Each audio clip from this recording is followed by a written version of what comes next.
नमस्कार दोस्तों, जय हिंद, राधे राधे। आज हम लोग एक शानदार से रचना के बारे में पढ़ने वाले हैं। एक अद्भुत रचना, एक अति महत्वपूर्ण रचना, जिसमें आज हम लोग डिस्कस करेंगे सूरदास के विषय में। ठीक, एक बड़ा सम्माननीय संत, वृंदावन में निवास करने वाले, रहने वाले उस संत के बारे में जिन्होंने कृष्ण भक्ति में अपने जीवन को अर्पण कर दिया, लगा दिया। ठीक, वो आंखों से अंधे होते हुए ये दर्शा दिए, ये दिखाए कि आंख से अंधा व्यक्ति भी, जिसका नेत्र नहीं है, वो भी दुनिया के सबसे खूबसूरत दृश्य को देख सकता है। ठीक, वो कवि के बारे में आज हम सब पढ़ने वाले हैं। ये जो जन्म से अंधे व्यक्ति हैं, उनका अंतर्दृष्टि, अंतर मन और इतना जबरदस्त हो सकता है, वो दुनिया को इतनी क्लियरली देख सकते हैं, क्लियरली जान सकते हैं। इनके विषय में पढ़ना होगा।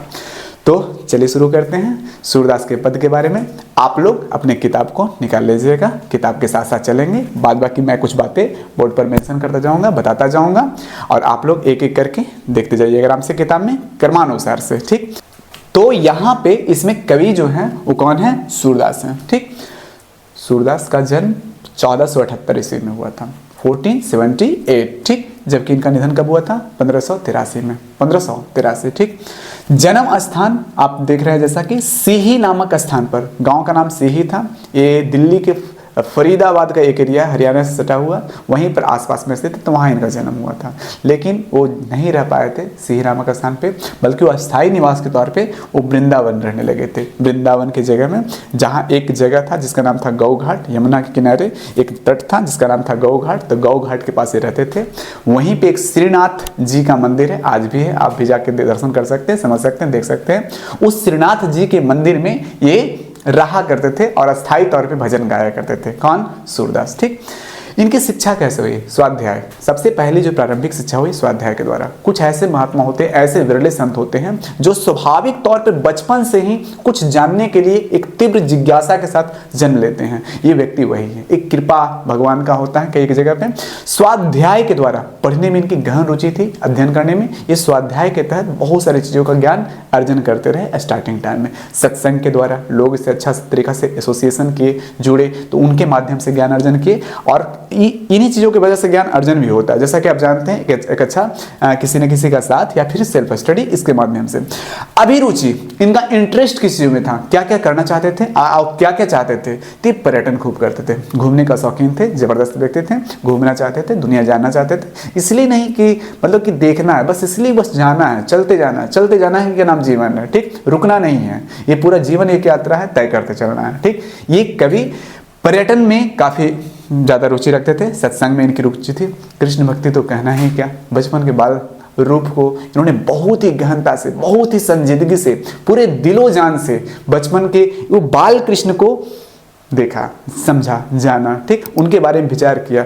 इवन कहा जाता है कवि तो उनके साथ भी रहा करते थे, हमेशा भगवान कृष्ण भी इनके साथ लीलाएं किया करते थे। ठीक, वैराग्य की अवस्था तो रहना ही था, बचपन से माँ बाप के द्वारा छोड़ दिए गए थे लगातार। और उसके बाद इनका जीवन में तो कोई अपना अस्थायी तौर पे कोई गृहस्थ जीवन तो जिए नहीं, तो वैराग्य प्राप्ति के साथ ही चल रहे थे लगातार। इनके दीक्षा गुरु कौन थे? ये महत्वपूर्ण है। अच्छा, वल्लभाचार्य, इनके दीक्षा गुरु का नाम था वल्लभाचार्य। आप जानते हैं कि एक होता है शिक्षा और एक होता है दीक्षा। शिक्षा हम लोग नॉर्मल जीवन में देखते हैं, किस तरीका से क्या जानना है, क्या नहीं जानना है, जीवन की गतिविधियों को समझने के लिए होता है शिक्षा। ठीक, दीक्षा गुरु होते हैं जो भगवान के नाम पर आश्रित करवाते हैं और भगवान के एक मार्ग को प्रशस्त करते हैं कि इस नाम के तहत, ये मंत्र के तहत आप वहाँ तक पहुँच सकते हैं। वो मंत्र देते हैं, वो गुरुदेव के दिया हुआ मंत्र, वो गुरु दीक्षा गुरु कहलाते हैं। तो इनकी दीक्षा हुई थी लगभग 1510 में वल्लभाचार्य के द्वारा। वल्लभाचार्य ये शुद्धाद्वैतवाद के जनक थे। वल्लभाचार्य शुद्ध अद्वैतवाद, शुद्ध मतलब पूरी तरह से, अद्वैत का मतलब कोई अंतर नहीं है। जो ब्रह्म है वही व्यक्ति है, वही जीव है। हर व्यक्ति और हर जगह पे ब्रह्म के बारे में, परमात्मा के बारे में कोई अंतर ही नहीं है। ये शुद्ध अद्वैतवाद में ये लोग मानते हैं। जबकि इसमें पुष्टि मार्ग भी कहा जाता है। पुष्टि मार्ग के विषय में कहा गया है कि ये पुष्टि मार्ग के तहत ही आगे बढ़ रहे थे। पुष्टि मार्ग का तात्पर्य ये होता है कि भगवान कृष्ण या फिर भगवान जो भी भगवान जब तक आप पर पुष्टि न कर दे, दया न कर दे, कृपा न कर दे, तो उसके वजह से ही मोक्ष की प्राप्ति या फिर परम धाम की प्राप्ति होती है, जिनसे आप मिलना चाहते हैं। इसे पुष्टि मार्ग कहा गया। ठीक, मतलब इसमें ना साधना प्रमुख नहीं है, आप जप कर करके, तप करके, पूजा करके, ज्ञान अर्जन करके, भगवान को जान के आप भगवान के पास नहीं जान सकते हैं। ठीक, जब तक उनका कृपा न हुआ, जब तक उनका बात नहीं हुआ। ये कहा जाता है पुष्टि मार्ग के द्वारा। तो शुद्ध द्वैतवाद और पुष्टि मार्ग के संप्रदाय से जुड़े हुए कवि थे। दीक्षा गुरु इनके वल्लभाचार्य थे। 1510 में इनकी क्या हुई थी? दीक्षा हुई थी। विशेषता क्या था बच्चा? बचपन से अंधे थे।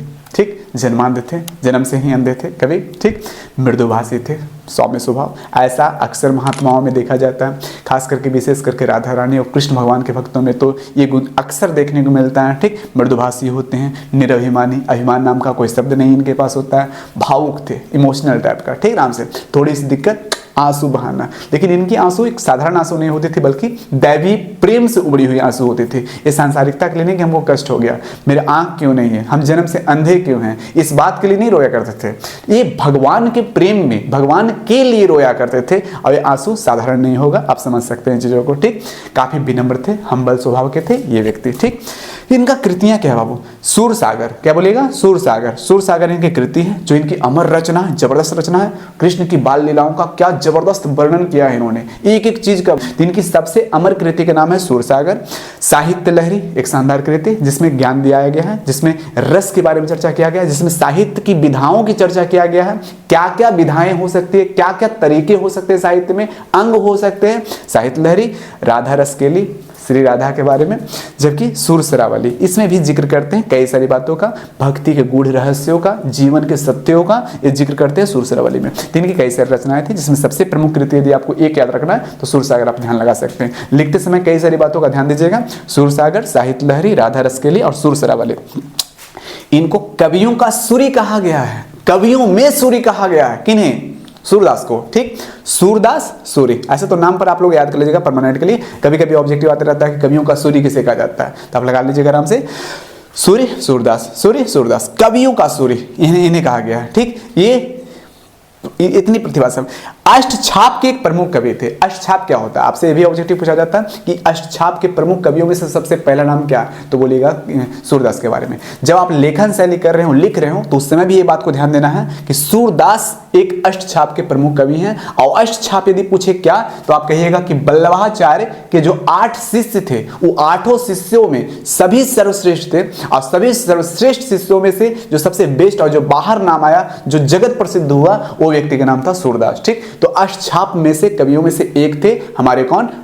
सूरदास। ठीक, जीवन भर लगातार भजन करना, कीर्तन करना, आपका लगातार चलना। ठीक, आप सुने होंगे इनके गाना, मैया मोरी मैं नहीं माखन खायो, सुन मैया मोरी। क्या शानदार लिखे हैं यार। ठीक, इसके अलावा अखिया हरि दर्शन की प्यासी, ओह मतलब गजब का, आप सुन भी सकते हैं। काफी शानदार रचनाएं थी। अनूप जलोटा की आवाज में इनकी रचनाएं आज भी अवेलेबल हैं। चलिए प्रथम पद की ओर चलते हैं। प्रथम पद में समझते हैं कि सूरदास ने क्या कहा था। ठीक, इसमें जो है एक वात्सल्यता का वर्णन है, छोटेपन का। ठीक, कवि जो है, कवि सूरदास जो है, एक शानदार अंदाज में, ठीक, बाल कृष्ण को, छोटे कृष्ण को जगाने का प्रयास करते हैं। क्या शानदार लिखे हैं, एक एक लाइन में क्या गजब की। अंतिम में इनका तुकबंदी देखिए, तुक कैसे एंड कर रहे हैं कवि। ठीक, शानदार तरीका से। ठीक, जागिए, जगाने का प्रयास कर रहे हैं। जागिए ब्रजराज कुंवर, कमल कुसुम फूले, कुमुद वृंद संकुचित भय भृंग लता भूले, तमचूर खगरोर सुनहु बोलत मन राई, रामती गो खरकनी में बछरा हित धाई, विधु मलिन रवि प्रकाश गावत नरनारी, सूर श्याम प्रात उठो अम्बुज कर धारी। बोलना क्या चाहते हैं, देखिए क्या बोले। जागिए ब्रजराज कुंवर, हे कृष्ण, हे राजकुमार, हे ब्रज के कुंवर, कुमार राजकुमार को बोलते हैं। ठीक, हे जागिए, जगिए, जगाने का प्रयास करते हैं कभी। ठीक, जागिए ब्रजराज कुंवर, कमल कुसुम फूले, कोमल कोमल कुसुम फूल खिल चुका है। ठीक, आप भी जागिए। जिस प्रकार से सुबह सुबह काफी सारे फूल खिलते हैं, तो उन्होंने ये बताया। ठीक, लगातार जागिए ब्रजराज कुंवर, कमल कुसुम फूले, कुमुद वृंद, कुमुद एक प्रकार से कुमुदनी, आप जानते होंगे लिली, रात में फुलाता है। ठीक, रात में अक्सर इनको देखा जाता है इस पौधों को। ठीक, ये कमल का एक छोटा रूप भी कह सकते हैं, कुमुद। तो कुमुद वृंद, वृंद का मतलब वो समूह, कुमुद वृंद संकुचित भय, जितने कुमुद के पौधे थे वो संकुचित भय। क्यों? रात में फुलाता है और सुबह हो चुका है तो संकुचित हो गया। ठीक, कुमुद वृंद संकुचित भय भृंग लता भूले। जो रात में भृंग थे, भ्रमर थे, भौरे थे, वो लताओं में जा चुके हैं, वृक्षों की ओर जा चुके हैं। ठीक, क्या बोलते हैं? कुमुद वृंद संकुचित भय भृंग लता भूले। ठीक, तमचूर खगरोर सुनहु बोलत बन राई। सुबह सुबह का दृश्य, एक शानदार अंदाज। ठीक, तमचूर मुर्गा, खग पक्षी, रोर आवाज, गूंजना। ठीक, सुनहु सुन सकते हैं। तमचूर खगरोर सुनहु, मुर्गे का सुबह सुबह जो आवाज आता है। ठीक, पक्षियों का आवाज चारों तरफ से गूंज रहा है। बोलत बन रहा है, वृक्ष के पत्ते आवाज कर रहे हैं। वृक्ष बन रहा का अर्थ हुआ वृक्ष, तो बोलत बन रहा है। सुबह सुबह जो हवा चलती है तो वृक्ष में एक अजब, रात में जो शांति होती है उस शांति से हटके सुबह सुबह क्यों चहचहाहट का, ठीक, पक्षियों की जो चहचहाहट आती है चारों तरफ से, उसकी बात की जा रही है कवि के द्वारा। तमचूर खगरोर सुनहु बोलत बन राई, रामती गो खरकनी में बछरा ही धाई। रामती गो, गो गाओ, रामना चिल्लाना, चिल्ला रही है। खरिकनी में, खरिहानी में, खरिकनी का यहाँ अर्थ गौ के अस्तबल से भी है, जहां पर गौ रहती है, गौशाला से भी है। ठीक, तो रामती गो खरिकनी में बछरा हित धाई, बछरा के हित के लिए, बछरे के फायदा के लिए, उसके लिए दौड़ना चाह रही है, उसके पास आना चाह रही है। रामती गो खरिकनी में बछरा हित धाई। विधु मलिन, विधु का अर्थ हो बच्चा चंद्रमा। ठीक, विधु मलिन, चांद जो है मलिन हो चुका है। विधु मलिन, चांद मलिन हो चुका है। विधु मलिन रवि प्रकाश, रवि सूर्य, उसका प्रकाश, उसकी प्रकाशमान, उसके बारे में जिक्र किए।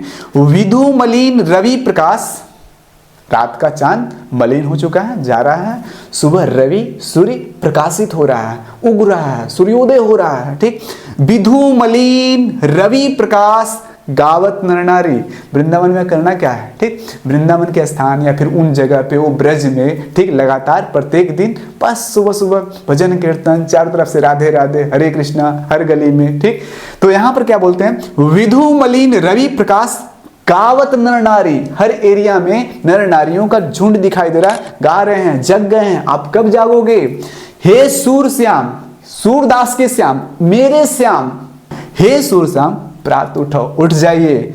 अम्बुज करधारी, हे हाथ में अम्बुज लेने वाले, अम्बु, अम्बु मतलब पानी, जन्म लेने वाला, वो कमल, अम्बुज करधारी, कर हाथ में धारण करके जाग जाइए आप। ये सुंदर अंदाज में, इस शानदार अंदाज में कवि एक भगवान कृष्ण को, दुनिया के निर्माता को, ब्रह्मांड के सर्वश्रेष्ठ पुरुष को, परम पुरुष को, परमात्मा को जगाने का प्रयास करें। लेकिन इनके परमात्मा थोड़ी हैं, इनके परमात्मा तो बच्चे हैं, छोटे बच्चे की तरह। इन्होंने दिखाया है कि वात्सल्यता में वो भाव होता है। जिस प्रकार से माँ बाप का प्रेम जीवन में सबसे बेहतरीन और निस्वार्थ प्रेम माना जाता है, सबसे अच्छा प्रेम माना जाता है, जिंदगी में सबसे ज्यादा माँ बाप जिस प्रकार से लगाव करते हैं, वो उस तरीका से कभी अपने प्रेम में, उस वात्सल्य रस में, वात्सल्यता में भगवान कृष्ण के छोटे रूप को प्रेम करते हैं। ठीक, ये जब स्टार्टिंग में लिखा करते थे ना बाबू, जब शुरुआत में इनका रचनाएं लिखा था वल्लभाचार्य से मिलने से पहले, तो काफी दैन्यता में गाते थे, बहुत बहुत मतलब कि एकदम अपने आप को मतलब नीचा दिखा के। ठीक, वल्लभाचार्य से जब मिले थे पहली बार तो इन्हें पता चला था कि हमको ऐसी रचनाएं नहीं लिखनी है, हमें कृष्ण के जीवन लीला को लिखना है, कृष्ण के बारे में लिखना है, कृष्ण क्या है, कैसे हैं, उनके बचपन कैसा था, उनका युवावस्था कैसा था, उनके आफ्टर मैरिड लाइफ कैसा था, इनके बारे में लिखना स्टार्ट करते वल्लभाचार्य से मिलने के बाद। चलिए अब बढ़ते हैं पद नंबर 2 की ओर। ठीक, इसमें क्या लिखा गया है और क्या समझाया गया है? तो यहां पे सूरदास कहते हैं पद 2 में, जेवत श्याम नंद की कन्या। जेवत श्याम नंद की कन्या। जेवत का क्या अर्थ हुआ? जेवत का अर्थ हुआ खाना। ठीक, खा रहे हैं, जीवनार करना, गांव में सुनो, ठीक, राम से। तो जेवत श्याम भगवान खा रहे हैं, नंद की कन्या। ठीक, नंद की कन्या का मतलब हुआ नंद बाबा, कृष्ण भगवान के पिताश्री, ठीक, पिताजी। तो नंद बाबा, और कन्या का अर्थ हुआ गोद। ठीक, गोद, ठीक, गोद में बैठ के जो खाते हैं। तो कितना सुंदर और मनोरम दृश्य को पेश कर रहे हैं कवि कि नंद बाबा के गोद में बैठ के कृष्ण खाना खा रहे हैं। ठीक, और उस खाने का तस्वीर वर्णन किए। कछु खात, कुछ खाते हैं, कछु धरनी गिरावत, कुछ धरती पर गिरा देते हैं। कछु खात, कछु धरनी गिरावत, छवि निरखती नंदरनिया। उस छवि को नंदरनिया अर्थात यशोदा माँ देख रही हैं, निरख रही हैं, चेक कर रही हैं। ठीक, क्या शानदार होता होगा। कछु खात कछु धरनी गिरावत, छवि निरखती नंदरनिया। बरी, खाना में क्या क्या आइटम है बच्चा? ठीक, यहाँ पर क्या लिख रहे हैं? बरी, बड़ा बेसन, स्पेशल डिशेस। आज के समय में 56 प्रकार के भोग हम लोग कहते हैं। ठीक, यहाँ पर कभी कितना लिखेंगे? कविता है ना। बरी, बड़ा बेसन, बहुभांति, विभिन्न प्रकार के बहुभांति व्यंजन, विविध अगनिया, अगनिया आगे में विविध प्रकार के व्यंजन रखे हुए हैं। ठीक, बरी, बड़ा बेसन, बहुभांति व्यंजन, विविध अगनिया। दारत, कुछ गिरा देते हैं। खात, कुछ खाते हैं। लेत, अपने कर, अपने हाथों में उठाते हैं। ठीक, रुचि मानत दधी दुनिया, दधी के दोने को बहुत इंटरेस्टिंग, मतलब लगातार बढ़ रहे हैं दधी के दोने की ओर।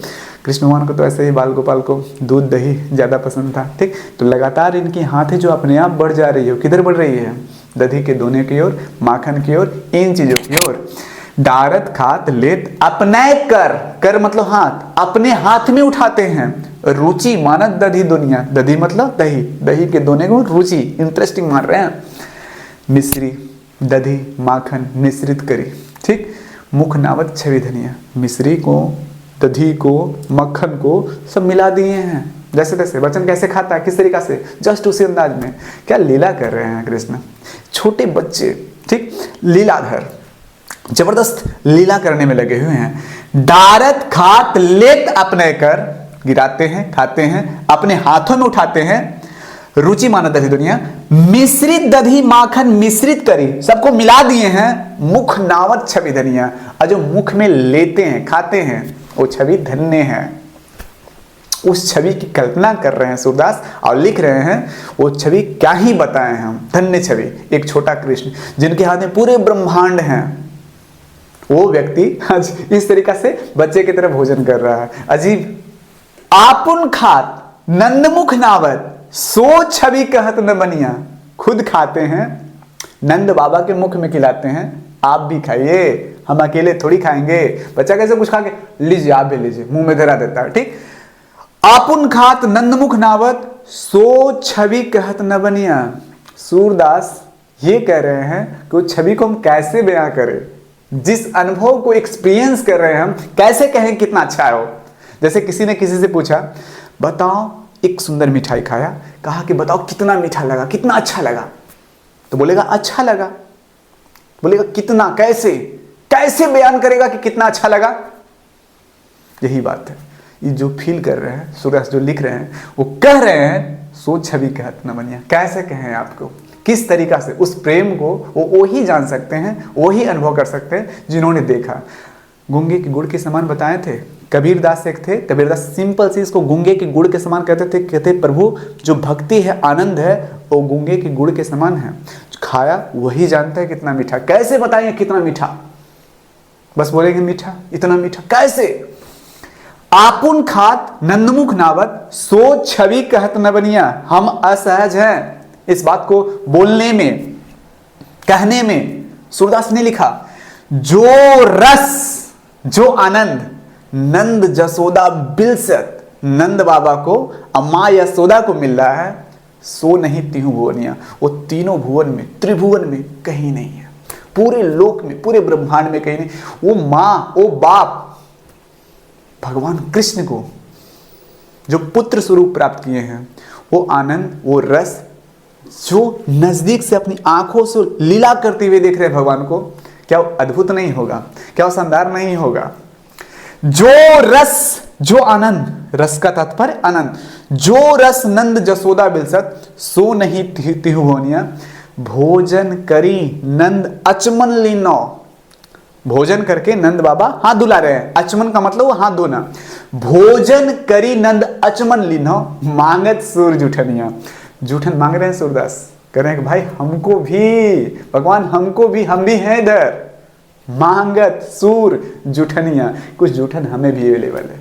ये बहुत बड़ी बात है। प्रेम की पराकाष्ठा, उच्चतम स्तर, पीक पॉइंट, पीक लेवल। तो यही बात इसमें बताए हैं सूरदास शानदार अंदाज में। एक बार फिर से इसको रीड कर लेते हैं, हम लोग समझते हैं क्या लिखे हैं इसमें।